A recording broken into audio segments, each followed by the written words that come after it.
Hey folks, so welcome back to Queen City Gaming, guys. We are continuing to look today into the Ossiarch Bonereapers. So today, guys, we've already gone over kind of the general rules with the artifacts and stuff. We went over the name characters. Now we're going into the generic characters, starting with the Liege Cavalos.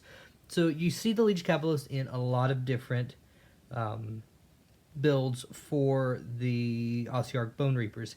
He's kind of a really great character to add in for his bonuses. Plus, he's kind of a beat stick, and he gives you more martial prowess points.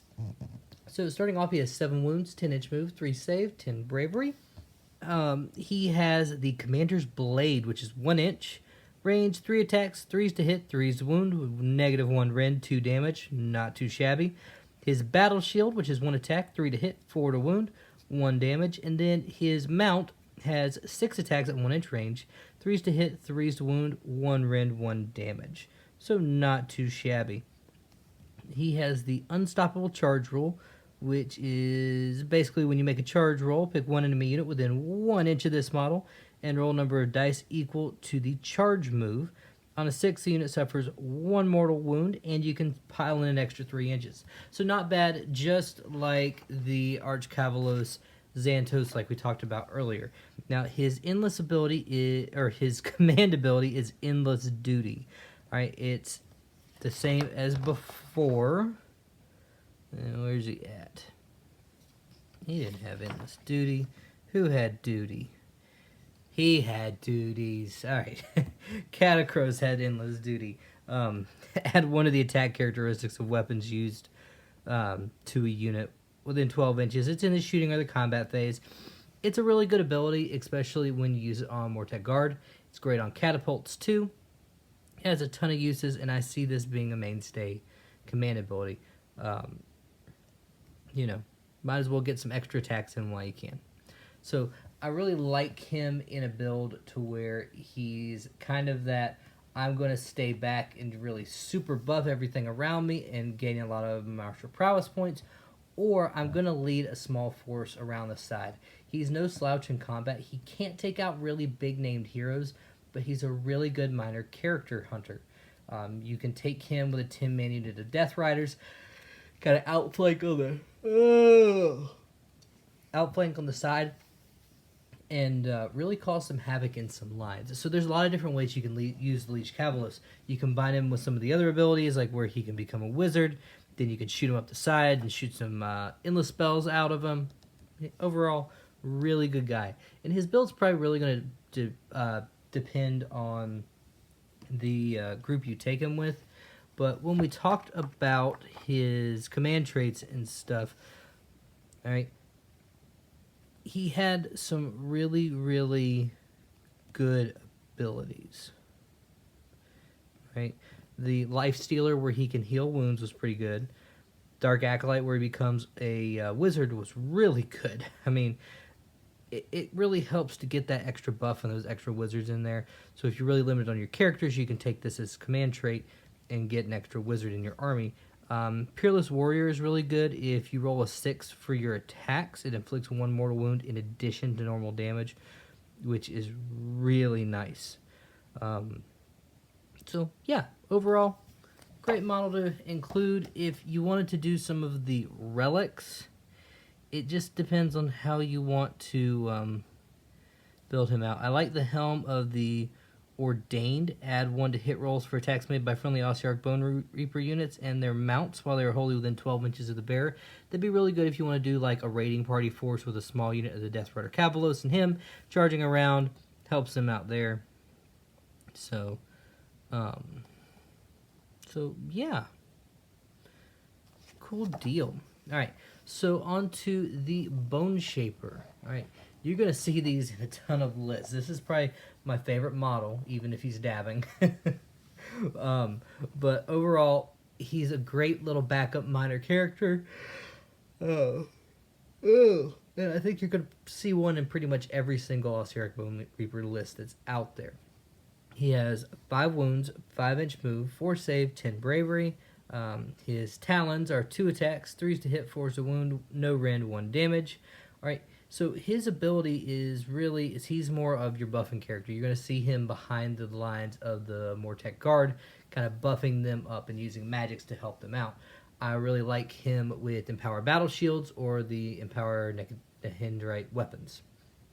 But his ability is what's really going to help out is he has a heal.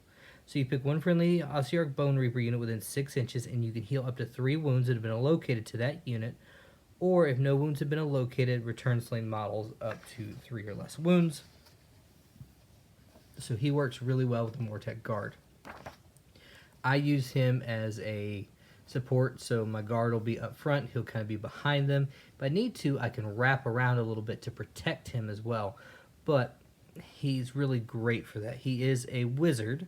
He can cast 1 spell in the hero phase and attempt to unbind 1 spell in the hero phase. He knows Shard Storm, but you're not going to use this. It's a damage spell. Casting value of 5. Pick 1 enemy unit and roll 1 dice for each model in that unit wholly within 18 inches. They suffer a wound on a 6. It's decent. It could have its usage when you're fighting hordes, but I really think he's going to be a buffing character. You're going to use more of the lore of the artisans. Specifically with him, where is it at? Alright, lore of the Morrison, sorry. I really think you're going to use Reinforced Battle Shields and Empower Nehindrite Weapons are the 2 big spells I think you're going to use on them. That's where they're really going to buff your Mortech guard. Alright, the Mortise Soul Reaper, I have one. I will probably never use him. He's a weird in-between character. He's a fighty caster. So he has 5 wounds, a 5-inch move, 4 save, 10 bravery. His scythe has a 2-inch range, 3 attacks, 3's to hit, 3's to wound, 1 rend, 2 damage. So he's not a slouch in combat. He can actually do some wounds. So his Deathless Touch ability, if an attack made by the Soul Reaper scythe is a 6, it inflicts 2 mortal wounds on the target, and the attack sequence ends. Not bad. Alright, Soul Reaper, you can reroll hit rolls for attacks made by a Soul Reaper scythe if the target unit has 5 or more models. Kind of like the scythe guy is for Night Haunt. More in the unit, you get to reroll. So he is a wizard. He can cast them by 1 spell. He knows Arcane Bolt, Mystic Shield, and Soul Blast. Soul Blast is a casting value of 7. You can either roll 1 dice for each enemy unit within 3 inches of the caster, or roll 1 dice for 1 enemy unit within 18 inches of the caster that is not visible to them. On a 1, nothing happens. On a 2 through 3, the unit suffers 1 mortal wound. On a 4 up, the unit suffers D3 mortal wounds. Like I said, he's kind of the fighty caster. He's going to be out there fighting. This can be really good if he is like bogged down with enemies, or if you just kind of want to get some extra damage on somebody. He's okay. He's not my favorite. I don't see myself using him. I really like the Bone Shapers. And our final entry, the Soul Mason. The Soul Mason, I think, is by far the standout. You're going to see a lot of lists that have to choose between the Soul Mason and the Leech Cavalos, and it's going to be hard to say which one pulls out. For me, I'm using one of each because I'm not taking any named characters. So the Soul Mason is probably my favorite. He's the guy on the... let me see if I can find his model. He's... I call him the Chicken Walker Man. Right, he is... he's the little caster dude. He's kind of like the undead Slan for this army. He's this guy right here. So he's on like a chicken walker chair. He's basically a Slan. He's got his little throne there, his little Slan stick. And then instead of it floating around like a normal Slan, he's got chicken walker legs. Okay? He's my favorite model of this army. He's just hilarious. And he's so awesome. Alright. So his Soul Mason's staff has 2 attacks, 4's to hit, 3's to wound, 1 rend, D3 damage. And then the chair gets to attack you too if it's in combat. It gets 2 attacks, 4's to hit, 3's to wound, 1 rend, 1 damage. So not too crazy. Alright, so the Mortech Throne At the end of your hero phase, roll a dice for this model. On a 1, nothing happens. On a 2 through 5, the model can attempt to cast Soul Gaze even if a casting attempt has already been made. So this guy really reminds me of Old World Teto Echo, where he can cast the certain spells multiple times. Speaking of spells, he can cast two spells and unbind 2 spells. He knows Arcane Bolt, Mystic Shield, and Soul Guide. So Soul Guide has a casting value of 6. You pick one friendly Bone Reaper unit wholly within 24 inches of the caster that is visible to them. You can reroll hit rolls of 1 for attacks made by that unit until your next hero phase. This can be really good because it's kind of hard to get rerolls to hit in this book. For some reason, the Mortite Guard can reroll all their saves, but they can't use a martial prowess point to get rerolls to hit. But this can be really deadly on like your Necropolis Guard units, Nagash, or if you really wanted to be crazy, you could use it on Catacross, even if he doesn't use his Supreme, he can use his Supreme Lord of the Bone Reaper Legion thing where he gets +1 to hit. So everything would hit on 2s and you would reroll 1s because of Soul Guide, which would make him just super deadly, super crazy. All right, but yeah. So there's not many. So those are kind of all our generic heroes. My big standout, the one every person is probably going to take, is the Morrison Bone Reaper.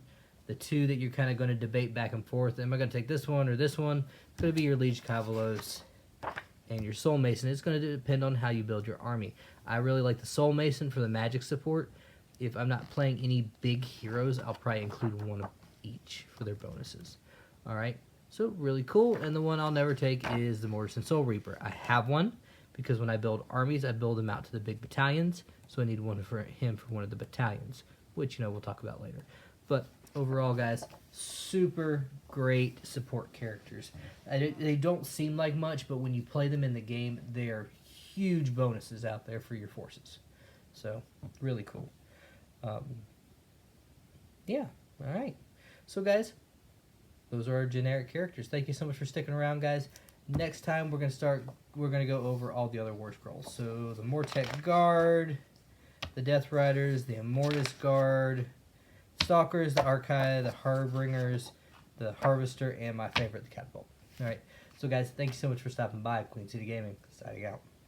Hey guys, I hope you enjoyed that video. Thank you so much for watching today. Remember to come on back, guys, for Mo Tactical Monday, where we go over book reviews, tactics, recent tournaments.